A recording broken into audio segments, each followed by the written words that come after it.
Good evening, class. My name is Caitlin Fuller, and today the leader I chose to speak to you about is Nelson Mandela.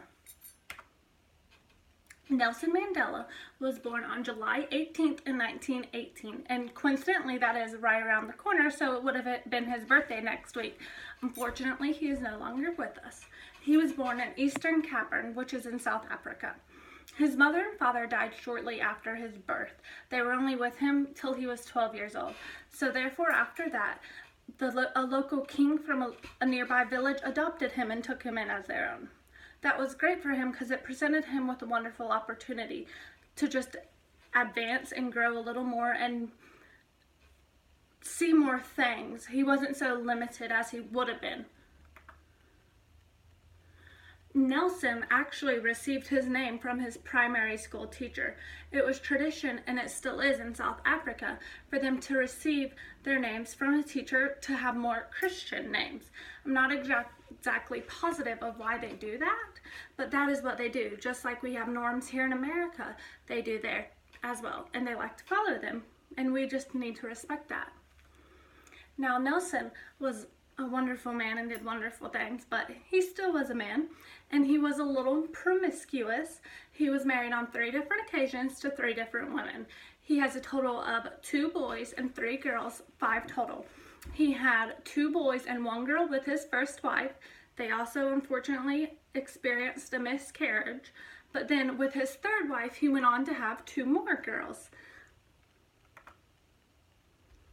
Now, I think one thing we can relate to Nelson about as being college students is he went on to attend college, the University of College of Fort Hare actually, to earn his bachelor's, but unfortunately he was kicked out of the university for protesting. I think this is one of the first signs of Nelson's ability to really just stand out and fight for what he believed in and what he wanted people to hear his voice. Now, this is also unfortunate for him because once he returned home after the protest, his father gave him and his cousin an ultimatum. They could either get married through arranged marriage, which Nelson was completely against, or they could go back and attend school. Well, Nelson was against the arranged marriage because he wanted to marry for love. He also was against the school because they kicked him out for doing what he believed was right. So he was against that as well. So his solution was to run away. And he ran away and fled to Johannesburg. There, he received a job for a little bit as a mine security officer, just guarding the mines, and then after that, he actually moved and started working with an attorney. And there, he did not do law work yet. He actually had the chance to write his articles through the attorney's office and get them out there that way, which was great for him because it finally got him to voice his opinions and got him to get his word out there and his beliefs and get others to know how he felt and possibly know that they weren't alone in how they were feeling as well. Now, while he was working for the attorney, he went back to school to the University of South Africa, and he did earn his bachelor's degree then. That was in 1943. Then he did go back again to the University of South Africa to attempt to earn his LLB, but in his own words, he was a poor student.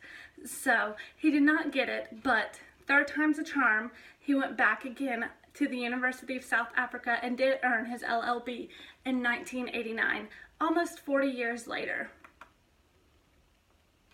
Now, Nelson didn't finally get a start in politics till 1942, which was right before he graduated with his bachelor's in 1943. And in 1944, he joined the African National Congress, which is similar to the Congress in America. While he was in the Congress, he actually helped bring together the program called the ANCYL, which stands for the African National Congress Youth League, which helps youth kids. And then he was much more of a radical policy is what he believed in. He just wanted freedom, really, for everyone and equality.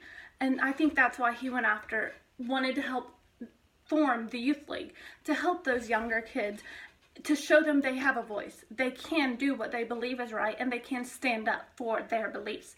They don't have to be shut down. They do have a voice, and they matter. Now, at this point, since he was in the Congress, he was no stranger to the public eye. And he wasn't perfect either. he knew what he believed in, and he was willing to fight for it, just as when he got kicked out of the university the first time of College of Fort Hare. He actually was sentenced to prison on about 3 different occasions as well. All of them were for breaking the law, for doing what he believed in, not for murder, kidnapping, robbery, but civil disobedience and protesting and stuff like that.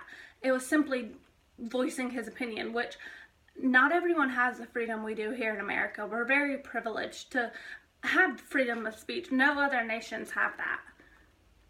In 1955, he was arrested for civil disobedience on 6 unjust laws. 6, quite a few. But then he was acquitted in 1961. He also, helped establish the Umquhot Wazizi. It's a mouthful, but it stands for Spear of the Nation. And then to expand this cause, he took the alias of David Matsmai, and then he actually left South Africa unannounced, no one knew, to go and recruit people in Europe for his cause and his rebellion. He wanted others to know and others to know what they were fighting against and fighting for. But he was caught, unfortunately, leaving the country under an alias, which is illegal. So he did get sentenced to prison for that. And he actually was sentenced to life imprisonment. Well, while he was in prison, unfortunately, he was diagnosed with tuberculosis. So he actually didn't just stay at one prison. He stayed in a prison hospital and bounced around quite a bit because he got worse and worse and worse as time went on. But he was able to strike a deal. He did turn down several different deals, but one that finally worked was he was able to leave prison by unbanning the ANC and the PAC. After that, in 1991, Nelson was actually elected president of the ANC, so he was able to have a much bigger voice and really start with his political career and get his name out there and have others follow him. And if he's elected, obviously people are liking what he is saying. And then in 1993, he won the Nobel Peace Prize. So for all those times in jails and getting expelled, they were worth it. They were starting to pay off. And then in 1994, he was able to vote for the first time. And then he won the presidency for South Africa, which was their first democratically voted election. They didn't normally get to vote. And he was part of that, and he won. Mandela's goals were to help the deprived and the oppressed. As I said, the people who didn't have a voice. He was fighting for equality. One of his main beliefs was he did not want to fight racism with racism. He did not want to go after other people the way they were going after him. He wanted to do it the right way. One of Nelson Mandela's speech from the dock, and it says, "I have fought against white domination and I have fought against black domination. I have cherished the ideal of democratic and free society in which all persons live together in harmony and with equal opportunities. Is it an ideal which I hope to live for and to achieve, but if needs be, it is an ideal for which I am prepared to die." Now, to me, Nelson's leadership characteristics are very democratic. He was out there with the forefront with his other followers. He wanted to get his name out there. He wanted others to know he believed in them, that he was with them. He wasn't going to just send them off and let them do the dirty work. He was going to stand by them and fight. He was relatable. He came from nothing. And yes, he did get adopted by a fortunate family, but he kind of ruined it when he got kicked out of school and left that family. So then he left that fortune as well. He had to fight for what he believed in. It wasn't just handed to him on a silver platter. He had to earn it. He had to make others follow and believe him, and he went through the gutter to do so. He was in prison the whole time, so he had to find a way to get his name out there and his voice and let others know he cared.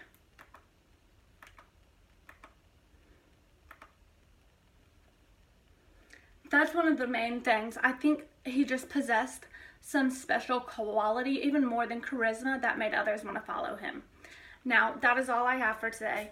I do think Nelson Mandela is a great man and a great leader, and thank you so much for listening.